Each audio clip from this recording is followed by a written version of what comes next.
안녕하세요. 육아한방 잔소리쟁이 안유미 원장. 수사쟁이 최명 원장입니다. 오늘은 아기 방귀에 대해서 한번 얘기해보려고 합니다. 그렇죠. 방귀 물어보시는 어머님들이 많죠. 요즘 막 방귀 된장 붕붕이처럼 아기들도 갑자기 방귀를 붕붕 끼는데 근데 끼는데 이제 냄새가 변했다고. 그렇죠. 아기들은 사실 먹는 게 소화가 잘 되는 음식을 먹다 보니까 크게 문제가 없는데 어느 순간부터 냄새가 약간 어른 방귀처럼 냄새가 아주 고약하게 아직 나온다든지. 밥을 먹을 나이가 아닌데 이제 고약한 방귀 냄새가 분유만 먹는데도 모유만 먹는데도 그럴 경우가 있다라고 말씀을 해주시거든요. 얼마나 자주 낀다든지 또 냄새가 고약하다든지 아니면 소리가 크다. 그러니까 그렇게 정상인지 아닌지 좀 사실 좀 걱정돼서. 그렇죠. 색깔도 예민하시고 대변 색깔에도 그리고 냄새에도 예민하신데 일단은 신생아의 경우를 말씀드리자면 방귀 냄새의 원인 자체가 고약해지는 경우에 유담배, 분유에 관계된 냄새일 수 있습니다. 유당, 결국 유청. 뭐 소화가 잘 안 된다는 거겠죠. 그렇죠. 부모님들 중에 우유를 먹으면 소화 안 돼서 화장실 많이 가시는 분들이 있으시잖아요. 그런 부모님을 가진 아이일 경우에는 아무래도 유담백에 조금 노출이 되면 그걸 좀 소화해내기 위해서 좀 대변 냄새가 고약해지는 경우도 있습니다. 그러면서 뭐 대변 냄새도 고약해질 뿐만 아니라 방귀 냄새도 같이 고약해지겠죠. 그렇죠. 그래서 이제 분유 같은 경우 선택할 때도 아이의 소화 상태를 보면서 저희가 분유를 선택하라고 말씀드리거든요. 분유를 뭐 1단계에서 2단계로 넘어가든지 아니면 A 회사에서 또 B 회사로 넘어가실 때 어머니들께서 항상 아이의 대변, 소변 그리고 특히 이제 방귀 냄새 같은 것도 드는지를 보면서 아이가 소화가 잘 되는지 좀 체크가 될 수가 있습니다. 그렇죠. 신생아 방귀가 횟수가 한 어느 정도?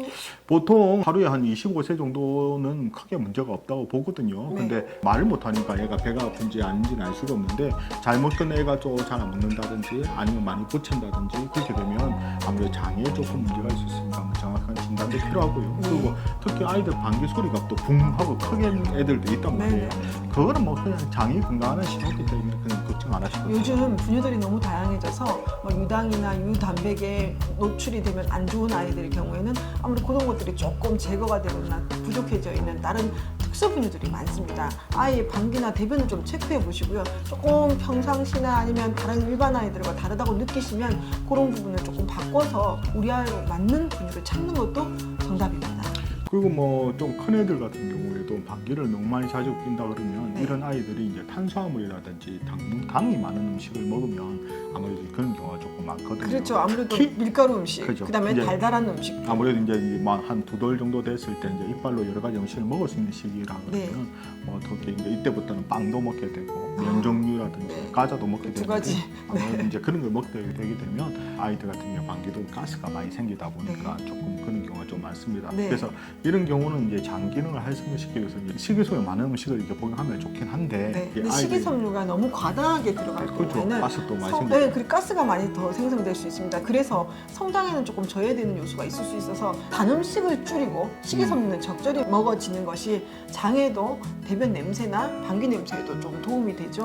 무조건 많이 먹이시면 안 그렇죠. 됩니다. 아무래도 뭐 식이섬유 장이 좋다고 너무 과하게 되면 오히려 장에 또 나쁠 수가 있거든요. 그래서 항상 저희가 또 얘기 나오는 게 항상 과일 너무 과식시키는 게 좋지 않다. 엄마들이 아무래도 똥이 애들이 좀 딱딱하고 약간 변비 소견이 있으면 과일을 많이 먹잖아요. 근데 그 자체가 오히려 더 장에도 부담이 될 수 있기 때문에 그런 경우에 적당하게 좀 항상 저희가 말씀드리지 않습니까?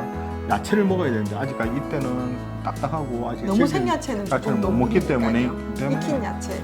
그다음에 뭐 바나나 하나 정도는 괜찮은데 키위 이런 거 많이 먹이시더라고요. 근데 신맛이 좀 키위가 많기 때문에 그래서 저희가 골든 키위.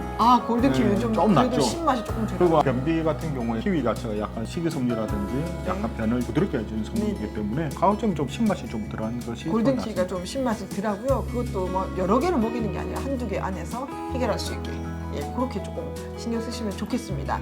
일단 방귀 냄새가 이상하다는 자체가 신생아는 유당이나 유담백이 있고 좀 큰 아이는 3세 이후의 아이들은 먹거리의 문제이기 때문에 그 부분은 두 가지의 좀 나이대가 다르죠. 신경 쓰셔서 우리 아이가 보통 때보다 좀 다르다, 냄새가 다르다 할 때는 음식 부분을 좀 신경 쓰시면 그게 1번인 것 같습니다. 그래서 이제 아마 냄새가 심하다 그러면 아이가 평상시 먹는 음식에 소화에 좀 부담이 되는지 좀 체크해 보시고요.